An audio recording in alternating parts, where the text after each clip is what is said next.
The Nixon administration, of course, Richard Nixon brings Henry Kissinger into the White House as his national security advisor.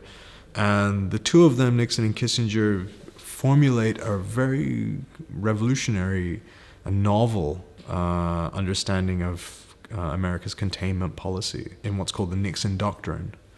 They take the view that the U.S. should support its local allies and friends to be able to fight these battles on their own. Give them the resources that they need in order to be able to defend themselves, rather than American troops having to be committed to any of these local conflicts in faraway places. And this fits in perfectly, of course, with the Shah's ambitions.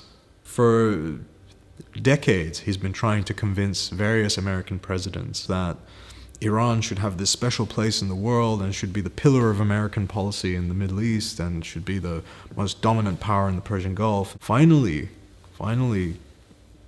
you have an American president who is receptive to these kind of ideas and is willing to entertain the idea of Iran as a major power, as a partner rather than a client. And so all of this comes to fruition in 1972 when Nixon looks to him and he says, protect me.